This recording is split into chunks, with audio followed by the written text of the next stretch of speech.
everybody? Piscean here. It's good to be back. It's good to be back home in Minnesota, even though it is Minnesota. People, it's not the best state ever, for sure, by a long shot, in my opinion. But in this video, we're going to talk about 9/11 and the architecture of collective catastrophe. We're going to go over the 9/11 event and the United States chart, the Sibley chart, and dissect that. It's our death event analysis with advanced astrology. But we're also going to go over advanced astrology ephemeris reading for beginners and possibly alien case studies. So stay tuned. Subscribe, like, comment, share if you dare and care. I appreciate you. Now let's get started with this video. So we have our methodological preface. It says this analysis employs genius level astrological rigor, meaning we integrate multiple techniques: natal charts of nations and perpetrators, transit to natal comparisons, secondary progressions, solar arc directions, lunar nodes, fixed stars, planetary returns, and mundane house systems, regiomontanus for events. Death event analysis requires distinguishing between the following: individual death, being the natal chart of the deceased with transits and progressions, and the collective death event, chart of the moment and place, analyzed mundanely, and symbolic death, end of an era, transformation of a nation. For 9/11, we are going to examine the chart of the U.S. Sibley chart, the chart of the attacks, and the chart of the perpetrators. A second event, the 2004 Indian Ocean tsunami, which occurred December 26, 2004, provides comparative analysis of natural versus human-caused mass death. So we're going to go over this. And here's the funny part. I'm on Google Docs again when I should not be, because, quite frankly, we would use PDF editor.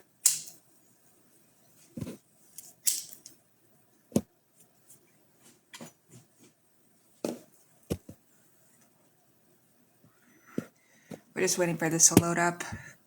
Shouldn't be any longer than this. Oop, and we did not need to see that.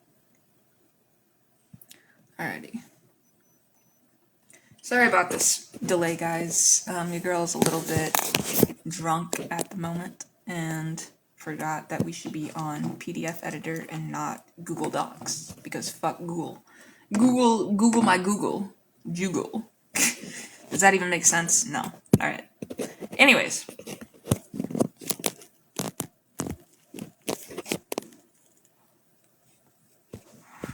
We were actually talking about this next slide, so I'm glad it pulled up pretty quick. Let me see. Actually, it's a few slides down. Sorry, guys. This is ridiculous. This is what happens when you don't plan ahead. So here we are. Annotate.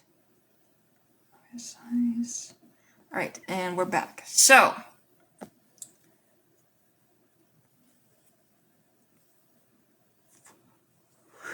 we have to talk about the event data.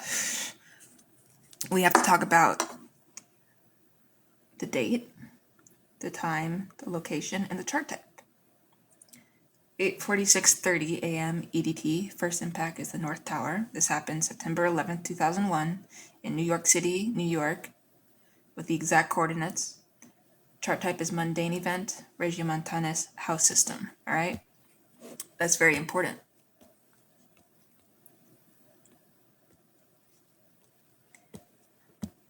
And we have our event chart's planetary configuration now. We see our planet position, our tropical position, and we have our house key interpretation. So Sun was at 18 degrees Virgo, 38, in the 12th house of hidden enemies, sacrifice, and dissolution. Moon was at 25 degrees Gemini, 15, in the 9th house of sudden news, travel, communication, severed. Mercury was at 0 degrees Libra, 15, retrograde, in the 1st house of communication breakdown, replay of past conflicts. Okay, this is the dissection. So Venus was at 27 degrees Leo, 25, in the 11th house, collective values attacked, alliances tested. Mars was at 10 degrees Sagittarius, 42, in the 3rd house via whole sign, aggression over ideology, foreign attack on homeland. Jupiter at 19 degrees Cancer, 04, in the 8th house, expansion of death, hidden resources exposed. Saturn at 14 degrees Gemini, 45 in the 8th house, Placidus, structure of mortality, karmic limitation. Uranus, 21 degrees Aquarius, 58 retrograde, 5th house, sudden shocking rupture, terrorism's theatricality. Neptune, 6 degrees Aquarius, 38 retrograde, 5th house, massive confusion, smoke, the unseen enemy.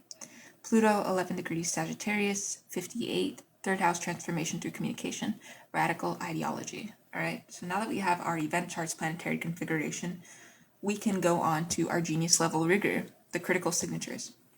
The 8th house concentration. So Jupiter at 19 degrees Cancer and Saturn at 14 degrees Gemini both occupy the 8th house of death, transformation, and shared resources. In Placidus, Jupiter expands the death count. Saturn structures the manner, precision of plane impacts.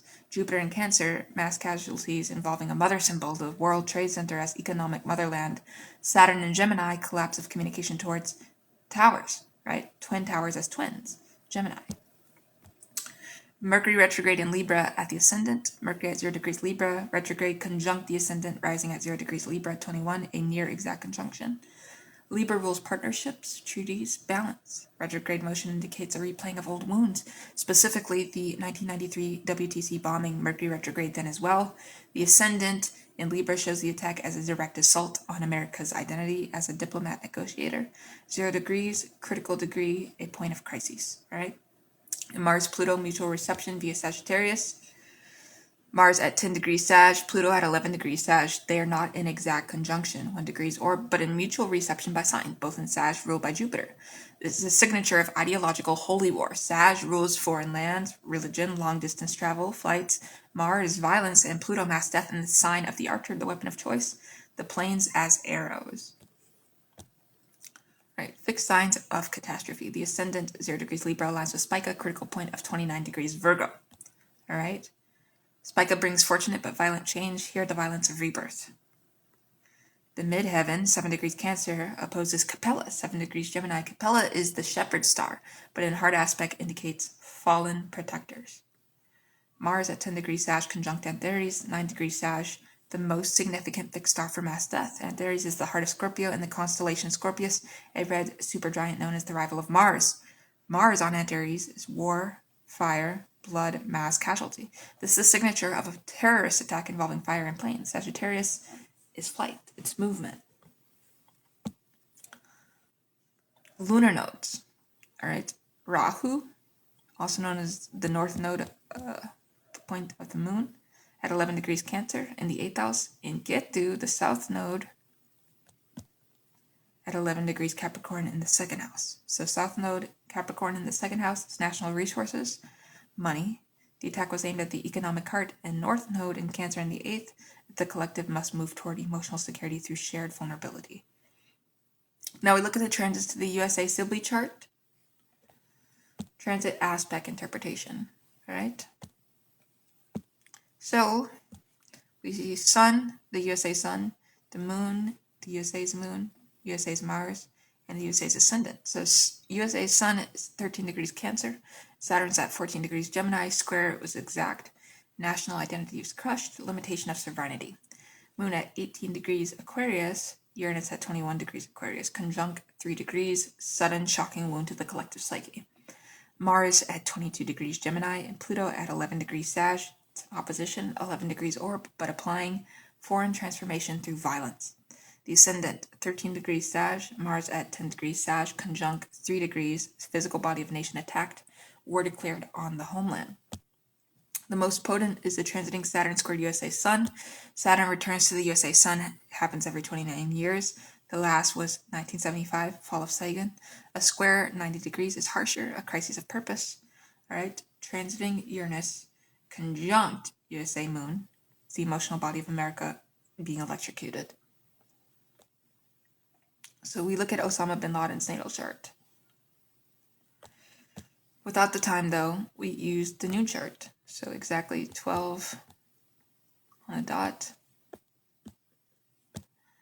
And we have our key placements. Sun in Pisces, hidden religious sacrificial ideology. Moon in Gemini, dualistic communicator, pilot connection possibly. Mars in Taurus, slow, methodical, building networks over years. Pluto in Leo, generational desire for dramatic theatrical destruction. On 9/11, transiting Pluto, Sag was square his natal Pluto, Leo, a generational transformation through violent ideology. Transiting Mars, Sag was conjunct his natal Jupiter, Sag, expansion of holy war. Bin Laden's chart has a fixed T-square between Mars, Taurus, Saturn, Sag, and Neptune, Libra. The 9/11 event chart Sun-Venus conjunction in Virgo, Leo activated his T-square. The man was a walking death clock. All right, part 2, we're going to go over our comparative death event. 2004 Indian Ocean tsunami natural mass death. All right. So, our event data shows December 26, 2004, 7:58:53 a.m. local time, and we had an earthquake here, specifically in 2004, the Indian Ocean tsunami. Epicenter off Sumatra, casualties 227,000 deaths across 14 countries. So what do we see here? Our event chart set for epicenter. Sun 4 degrees Capricorn 47, winter solstice aftermath, harsh limitation. Moon 22 degrees Gemini 39, dualistic destruction, 2 waves, communication severed across islands. Mercury 10 degrees Capricorn 13, retrograde under the sun's beams, hidden cause. Right? Venus 19 degrees Scorpio, deep water. Scorpio is ocean depths. Mars 13 degrees Sag 38, fire under earth, tectonic. Jupiter 13 degrees Libra 47, expansion of water. Jupiter in Libra is imbalance of justice. Saturn 26 degrees Cancer 06, retrograde, structure of water, Cancer collapses. Uranus 3 degrees Pisces 26, sudden shocking wave, Pisces is the ocean. Neptune 12 degrees Aquarius 24, retrograde, massive confusion, dissolution of boundaries. Pluto 22 degrees Sag 50, transformation through Earth's power. So we look at our genius level comparison, 9/11 versus the tsunami event. Mars position 10 degrees Sag, conjunct Antares, war star 13 degrees Sag, no fixed star contact, and personal force. So factor 9/11, human evil, tsunami is natural evil, right? Pluto roll conjunct Mars, ideological death, trine Uranus, sudden geological transformation. Uranus roll 21 degrees Aquarius, retrograde, shocking human choice, 3 degrees Pisces, direct, shocking natural event. Moon sign Gemini, communication towers Gemini, 2 waves, also Gemini oddly, but here Moon conjunct Alhina, star of wounds from water, fixed star Antares, violence, Spica, crises, Acumen, hidden reef, 21 degrees Scorpio, undersea fault line. House system, 8th house, death emphasis, Placidus, 4th house, earth, and 8th house, both active. So our key distinction in 9/11, Mars Antares conjunction indicates intentional violence with a signature of ritual sacrifice. In the tsunami, Mars and Sag, but no fixed star, the violence is blind, geological. Yet both share Moon and Gemini, the twin towers and the twin waves. Tsunami often comes in 2 or 3 surges. Gemini's duality is death's mirror. All right, our philosophical astrology, death as transit signature. So from decades of death event analysis from Princess Diana, JFK, Challenger, Boxing Day tsunami, 9/11, we derive a rigorous triad for mass death events. A hard aspect between Mars and Pluto, conjunction, opposition, square, within 3 degrees orb. 9/11, Mars conjunct Pluto and Sag, 1 degrees orb. Tsunami, Mars square Pluto, 9 degrees orb, weaker but present. Without this, death is not mass but individual. Moon in a mutable sign, Gemini, Virgo, Sag, Pisces. Mutable signs govern endings, dispersion, the scattering of souls. 9/11, Moon in Gemini, tsunami, Moon in Gemini, JFK assassination, Moon in Sag, Challenger, Moon in Pisces. Saturn in hard aspect to the Sun or Moon, the limitation of life force. 9/11, Saturn square USA Sun, tsunami, Saturn opposite the Sun, 5 degrees orb. Our genius addition here is the presence of Uranus on a fixed star of shock. 9/11 had Uranus at 21 degrees Aquarius, close to Sheath, 23 degrees Aquarius, star of imprisonment and drowning. Tsunami had Uranus at 3 degrees Pisces, conjunct Fomalhaut, 4 degrees Pisces, star of divine retribution, but also transformation. All right. Part 3, we're going to go over the natal chart of a death event victim, hypothetical, but rigorous. All right. To complete the analysis, we reconstruct a plausible victim's chart for 9/11. A man born March 15, 1965, 2:30 p.m. New York City on 9/11, his transit showed the following. Transiting Saturn opposite the natal Sun, crisis of life purpose. Transiting Pluto square natal Moon, emotional upheaval, forced transformation. Transiting Mars conjunct the natal ascendant, physical attack on the body. Secondary progressed Moon in hard aspect to natal Pluto, psychological death pattern culminating. Death events are never random. The victim's chart aligns with the event chart through synastry. The events Mars conjunct victim Saturn, fatal blow. Events Uranus opposite victim's Mercury, sudden shock to nervous system. Excuse me. All right. So now on to this conclusion for this tab. The astrology of mass death. After analyzing 9/11 with genius rigor, we conclude mass death events have predictable astrological signatures. The Mars-Pluto hard aspect, mutable moon, Saturn limiting sun-moon. These are not causes but correspondences in the Jungian sense. All right. Human-caused events show fixed star contacts. Antares, algal sheet indicating moral choice and ritualistic intent. Natural events show weaker fixed star contacts but stronger Neptune, Uranus, water signatures. USA Sibley chart was primed for 9/11. Saturn square Sun and Uranus conjunct Moon are 200-year signatures. Last time Saturn square USA Sun was the War of 1812. White House burned. Last time Uranus was exactly on USA Moon was 1861. Civil War. Death is not random. It is the precise intersection of the individual's karmic transits and the collective's mundane chart. 9/11 victims, were not in the wrong place at the wrong time. They were astrologically exactly where their charts had always been leading them. And this is not fatalism. It is the astrology of tragedy, a rigorous, unsentimental reading of the stars as they mark the end of earthly journeys. The planets do not kill. They simply reflect the moment when time, place, and soul converge in fire, water, or falling steel. Requiescent and pace. We have our appendix here, data sources and calculation notes. Ephemeris, Swiss Ephemeris, 2001, 2004. House system Regiomontanus for event charts, standard for mundane astrology. Fixed stars, positions for epoch 2000, corrected for precession. USA Sibley chart, most accepted by mundane astrologers. 9/11 impact time.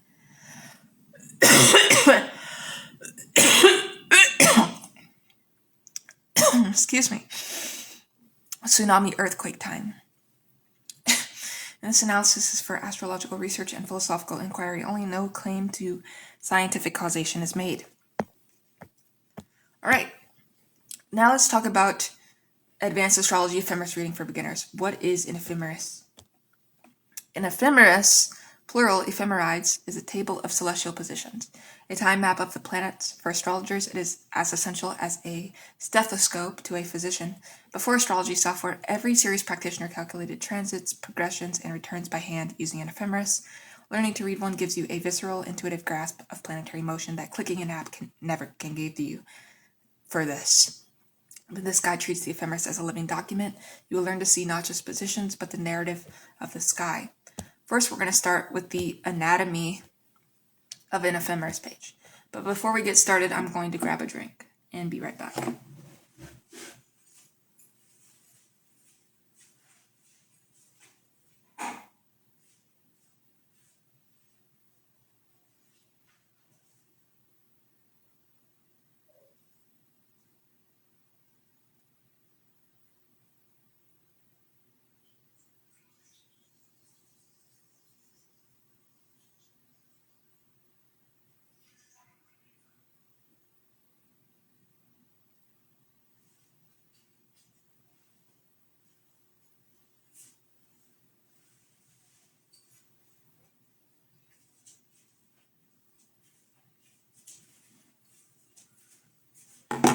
Alrighty, we are back.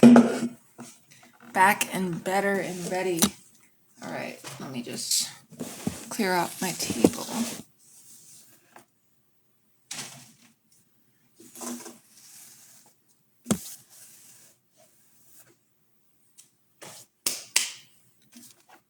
Put this down.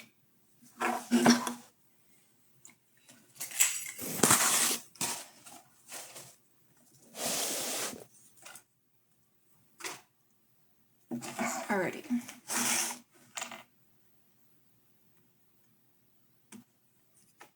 So, I'm actually going to start a live stream on Meet Me as well. I don't get a lot of people talking because it's usually grown-ass men that are jerking off and have nothing better to do. So, if you guys hear me saying anything to people on Meet Me live stream, that's just what that is. Alright. So, the anatomy of an ephemeris page. Most ephemerides are arranged as a calendar. Here's a sample row for a single day. We'll use January 1st, 2000 as an example. Date, sidereal time, Sun, Moon, Mercury, Venus, Mars, Jupiter, Saturn, Uranus, Neptune, and Pluto. All right, January 1st, 1844, 12, we see, this is our date. We see 10 degrees Capricorn, for the sun, 24 degrees Libra for the moon, 28 degrees Sag for Mercury, retrograde, 16 degrees Aquarius for Mars, 9 degrees Aries for Jupiter, 2 degrees Taurus for Saturn in its retrograde, 12 degrees Taurus for Uranus, 15 degrees Aquarius for Neptune. Excuse me, I might have fucking went too fast. All right, 10 degrees Capricorn Sun, Libra Moon, Sag Mercury, Aquarius Venus, Mars Aries, Jupiter Taurus, Saturn Taurus, Uranus Aquarius, Neptune Capricorn, Pluto, Sag. All right, let's decode each element. The date column. Leftmost column shows the date and sometimes day of the week.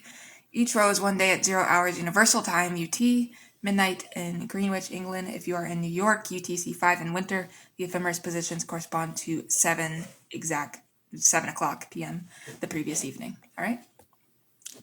So our sidereal time, this column, often labeled SID time or ST, gives the right ascension or RA of the mean vernal equinox. For beginners, ignore this. It is used for calculating house cusps. Come back to it after 1 year of study. All right? Let's look at the planets. Each column from Sun to Pluto shows that planet's position in tropical zodiac unless otherwise noted, the format being degrees, sign, and minutes. For example, 10 degrees Capricorn 35 equals 10 degrees, 35 minutes of Capricorn. All right? Degrees run 0 to 29 per sign. Minutes run 0 to 59, 60 minutes equals 1 degree. Seconds are omitted in most printed ephemerides. Right? So when we see our degrees, we also have to add this number because that is our minutes. And that goes with our degrees of the sign. So, retrograde R, which technically is just RX, not just R.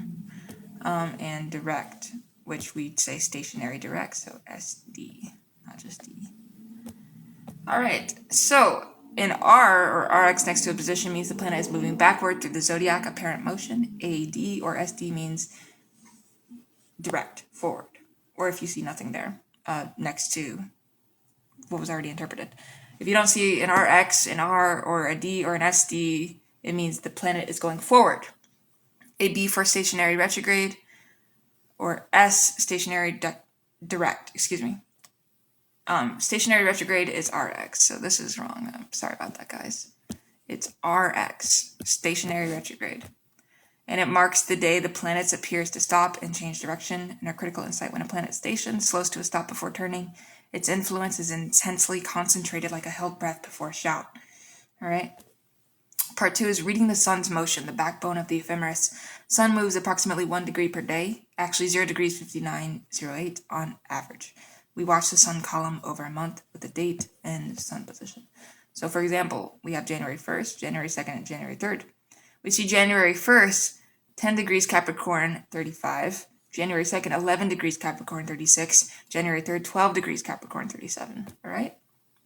You can calculate exactly daily motion, the exact daily motion. So January 2nd, 11 degrees 36 minus January 1st, 10 degrees 35 equals 1 degree 01, slightly more than average because Earth is near perihelion, closest to sun in January, making the sun appear to move faster.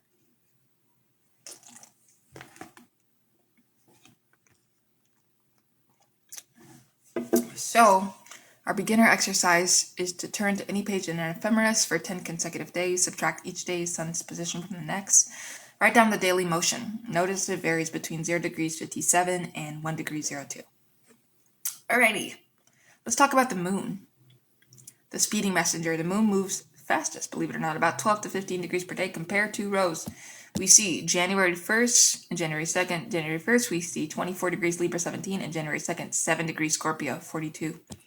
To calculate this motion from January 1st at 24 degrees Libra to 30 degrees Libra equals 6 degrees, since 30 degrees subtracting 24 degrees equals 6.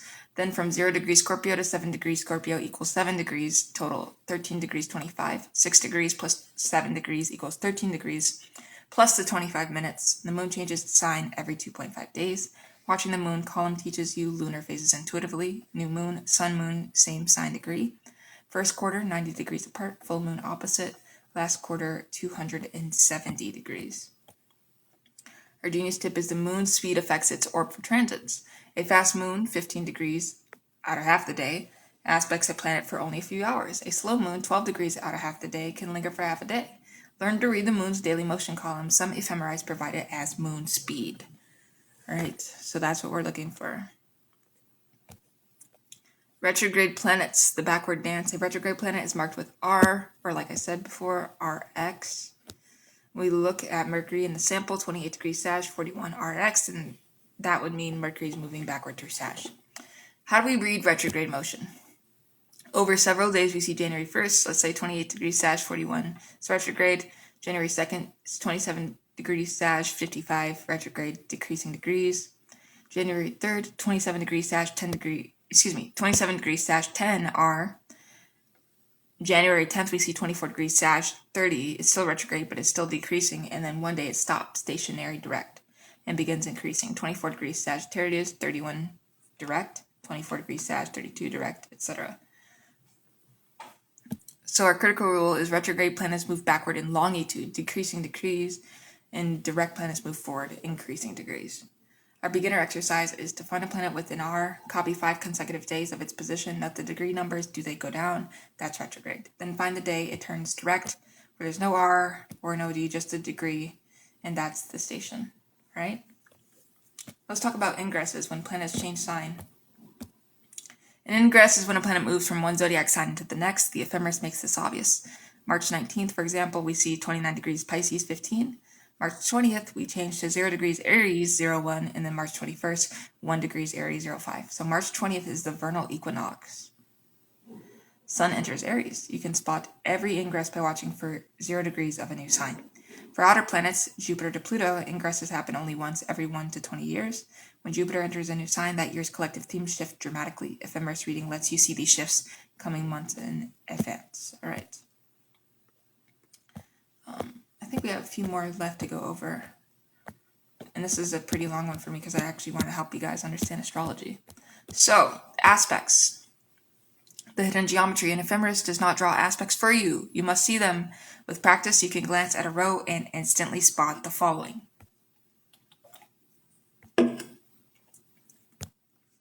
So, a conjunction is 0 degrees. Same sign, same or close degree. For example, Sun at 10 degrees Capricorn, Pluto at 11 degrees Capricorn.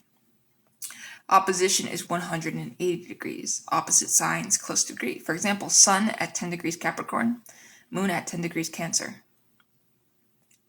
Square is 90 degrees. Signs 3 apart. For example, Sun at 10 degrees Capricorn, Mars at 10 degrees Aries. Aries is 90 degrees ahead of Capricorn. A trine is 120 degrees. Signs 4 apart. Fire trine, Earth trine, etc.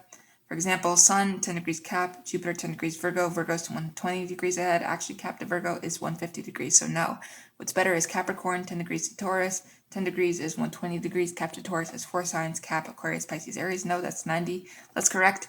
Capricorn to Taurus. Capricorn is 0 degrees. Aquarius 30 degrees. Pisces 60 degrees. Aries 90 degrees. Taurus 120 degrees. Yes, 120 degrees exactly, so a trine.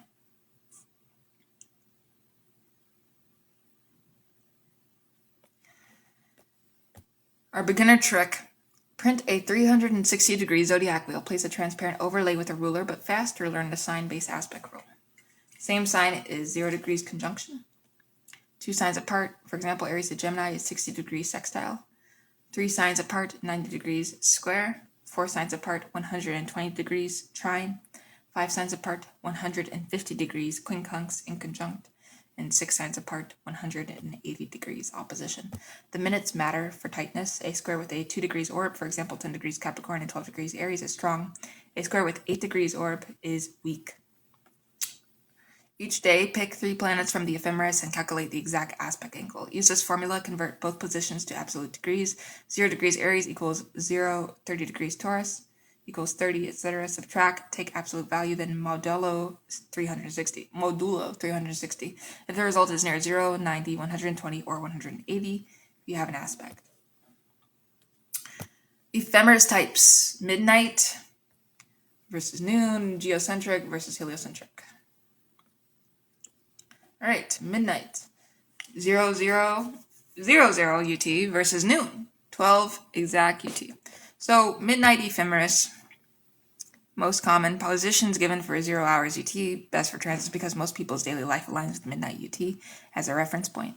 In noon ephemeris, older style Raphael's ephemeris, positions given for noon UT. To get midnight, you would interpolate.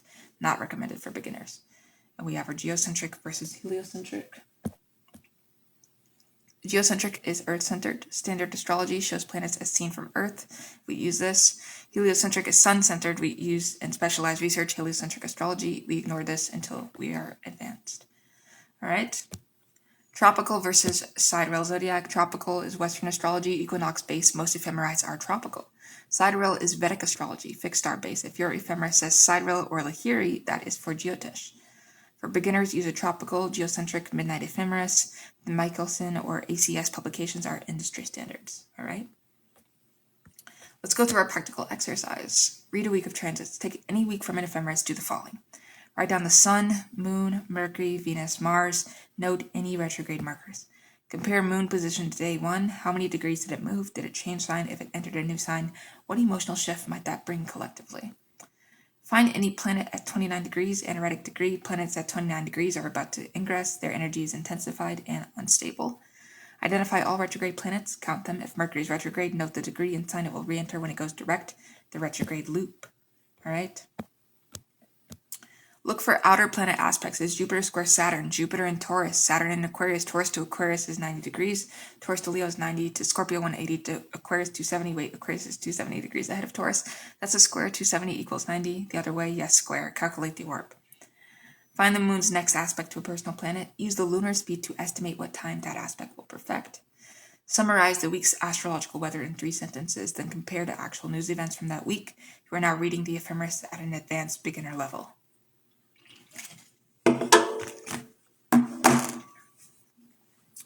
Alrighty? So,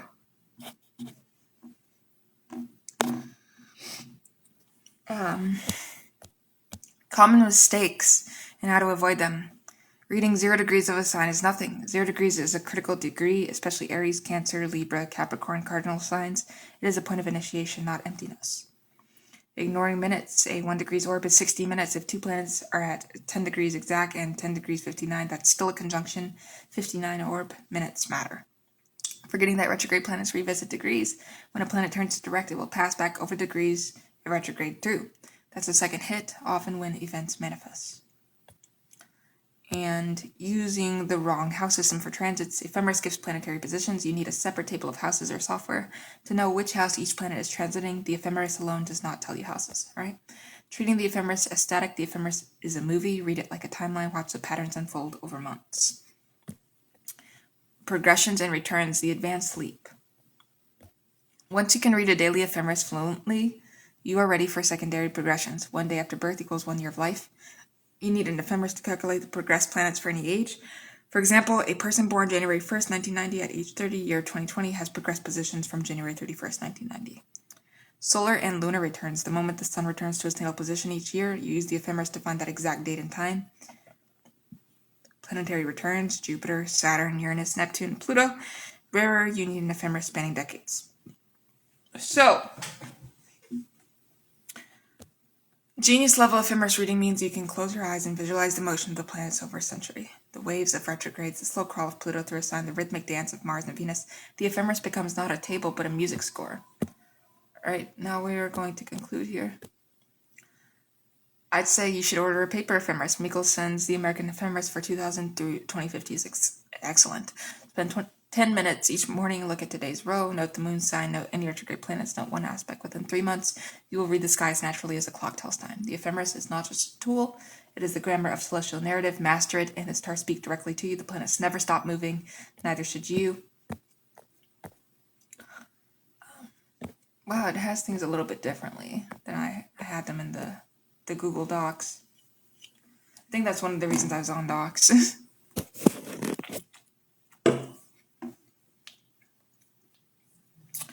So, bear with me, everybody. We got through some stuff, but not everything.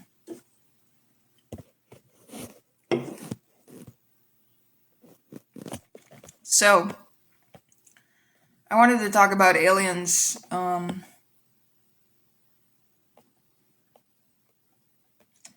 And the reason why is because I'm very interested in aliens. So that's what we're going to do.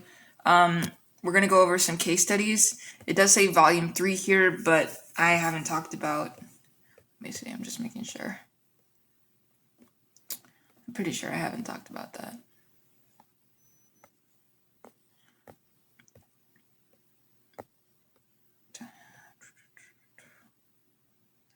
All right, so we'll do 28, and then I think we're going to do possibly 32.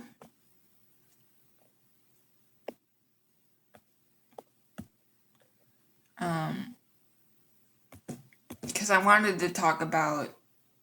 I have like a conceptual classified, top secret, stellar white, no foreign, Bureau of Astrological Forensics and Intelligence case reports, files, case studies, whatever you want to say. And I was going to go over those with you guys. And we still can. So let's just make sure. Yeah, I was being funny. Joint Task Force, Federal Bureau of Investigation. It's really not. It's just me. BAFI, FBI, and National Security Agency, Office of Celestial Intelligence, NSA, OCI, which I don't doubt that they do have, like in astrology, intelligence working for them. But anyways, we have our executive summary here. I'll go over it with you in just a moment. So, our origin is FBI Behavioral Analysis Unit 5, BAU 5, the Stellar Division. Since the inception of the Joint Astrological Forensics Initiative, JAFI, in 1972, the FBI and NSA have collaborated on a series of classified case studies exploring the intersection of celestial mechanics, behavioral psychology, and criminal pathology, known internally as Project Starlight. This initiative has analyzed over 500 closed cases through the lens of forensic astrology, achieving an 89.4% accuracy rate in post hoc perpetrator profiling and a 73.1% rate in predictive geolocation of unknown subjects. All right, the following report summarizes the key findings of the Sterling Forensic Astrology Protocol, SFAP, a proprietary methodology developed by BAFI to generate actionable intelligence from event charts, natal configurations, and planetary transits.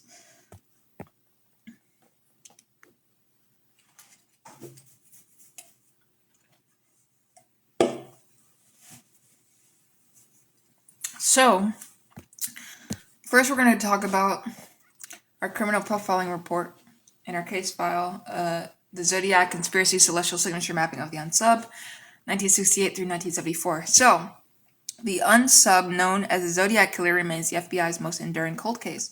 Between 1968 and 1974, the Unsub terrorized Northern California, claiming 37 victims, 5 confirmed, 7 probable, 25 claimed. The Unsub's operational signature included cryptograms sent to newspapers, bizarre costume choice, and a specific obsession with celestial nomenclature. Our astrological forensic profile, utilizing the Sterling tensor, FT for criminal pathology, BAFI, constructed a natal archetype of the Unsub based on the event charts of the confirmed murders. All right? And what does that look like? We'll see. So, our event data for the initial attack, Lake Herman Road, December 20th, 1968 at 11:15 p.m. PST, shows us Sun at 29 degrees Sag, anaretic degree, Moon at 1 degree Sag, void of course, Mars at 5 degrees Libra, trine Pluto, Uranus at 5 degrees Libra, conjunct Mars, Pluto at 24 degrees Virgo, trine Mars. A lot going on for this initial attack. We have our key findings of forensic analysis here. The event chart reveals the Unsub is not merely a murderer, but a ritualistic obsessive. The conjunction of Mars and Uranus in Libra at 5 degrees indicates a subject who kills specifically to break social contracts, Libra. The violence Mars is impulsive, Uranus, and is triggered by perceived slights in romantic or partnership dynamics. Notably, the event chart mirrors the Unsub's likely natal configuration, suggesting the attacks are anniversary events tied to a personal trauma experience in late Sag season. All right. And we have our BAU 5 conclusion. The Unsub's astrological signature is that of a compulsive disorganized locus type, CDLT. The void, of course, Moon and Sag, suggests that the killing served as a mechanism to reset a psychological void, lacking any genuine emotional closure. Case remains open. Astrological data cross-reference with the suspect Arthur Leigh Allen, n equals 0.01 match, and Lawrence Kane, n equals 0.04 match, yields no positive identification.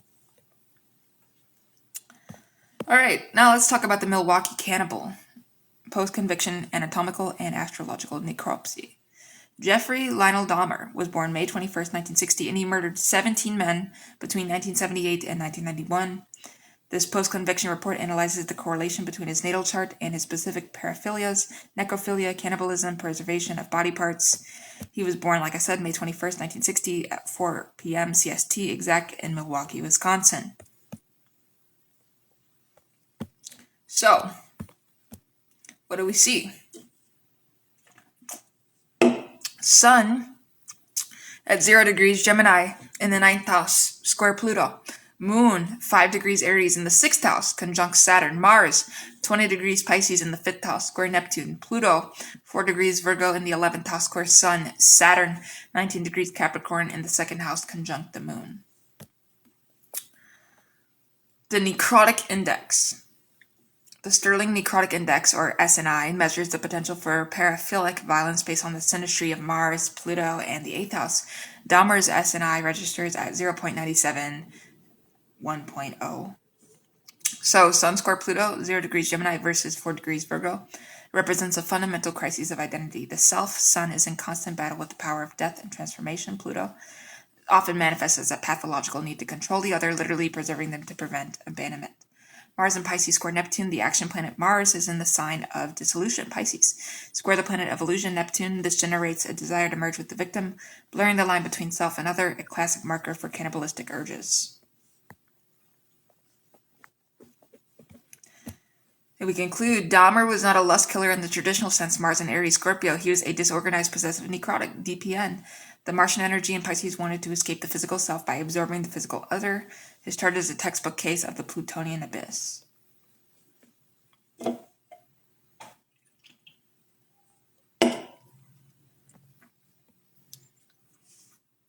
So, now let's talk about Project Stellargate, the geopolitical applications of celestial mechanics and Cold War asset management. So, in 1984, the NSA's Office of Celestial Intelligence, or OCI, launched a sub-protocol under the larger Project Stargate umbrella codenamed Project Stellargate. While Stargate focused on remote viewing RV, Stellargate focused on chronomantic profiling, using astrological transit maps to predict the movements and defection risks of high-value, Soviet assets. So, what does our methodology look like? The Sterling Defection Index, again, SDI. The SDI is calculated using the natal charts of KGB officers, combined with transiting Uranus, sudden change, and Jupiter, expansion escape. We have our case study of Vitaly Yurchenko, who was born in July 1985. Heavy Capricorn Cancer polarity. We have our transit analysis, July 1985. Transiting Jupiter was conjunct Yurchenko's natal Uranus.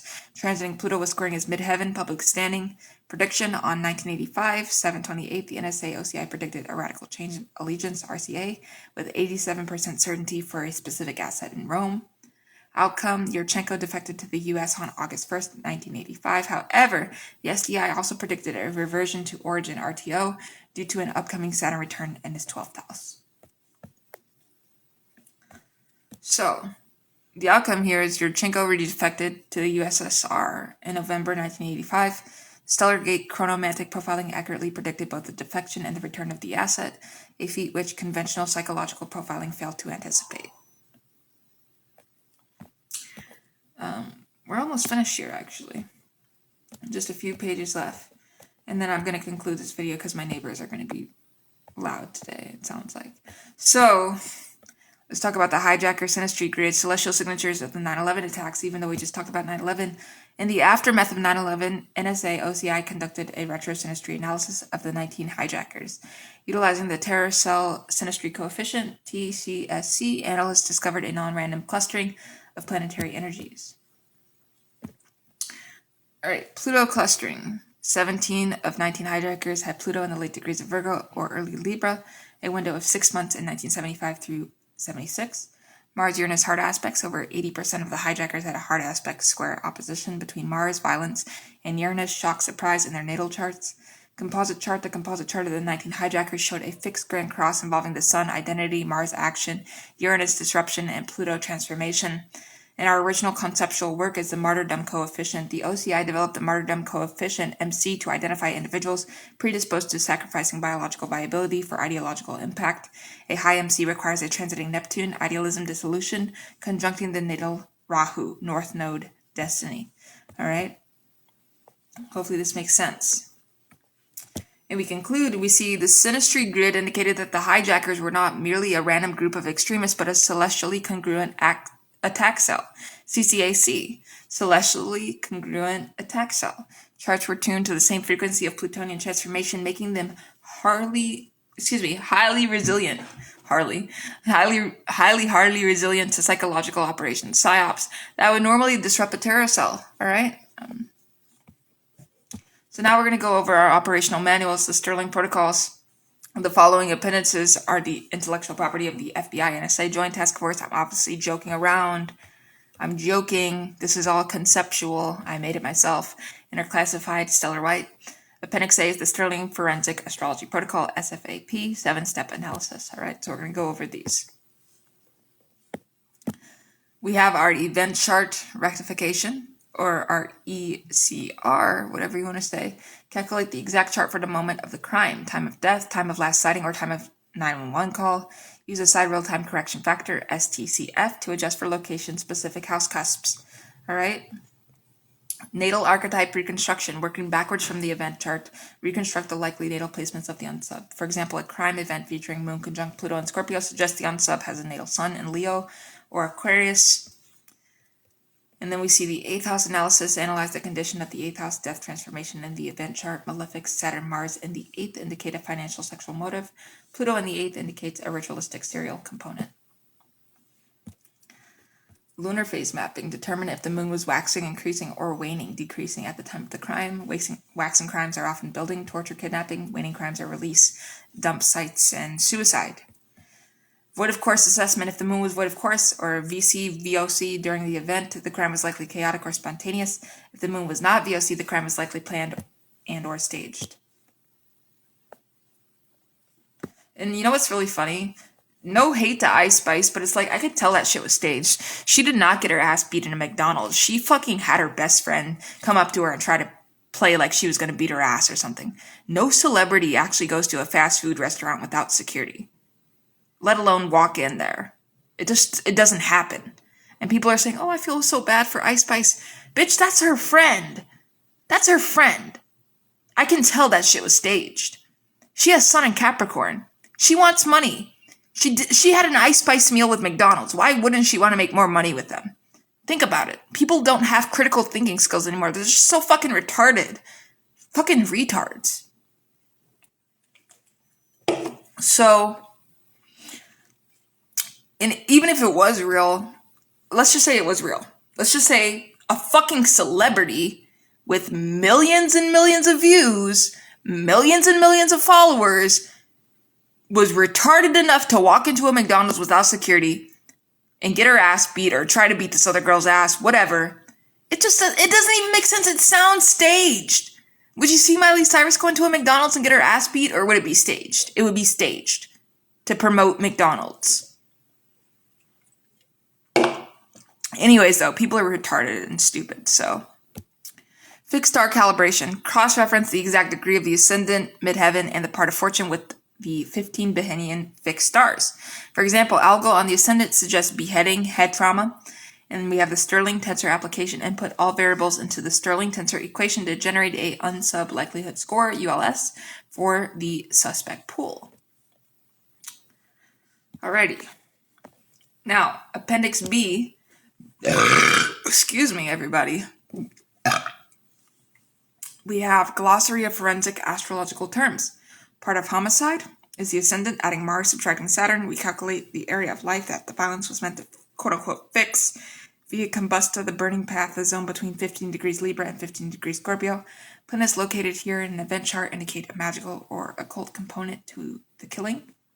Critical degrees, anaretic, 0 degrees and 29 degrees of any sign. A planet at 29 degrees in an event chart indicates a desperate or last resort crime. The lot of nemesis, primal triplicity, calculated differently for day-night charts, points to the unsub's fatal flaw, for example, jealousy, greed, rage, that will lead to their capture.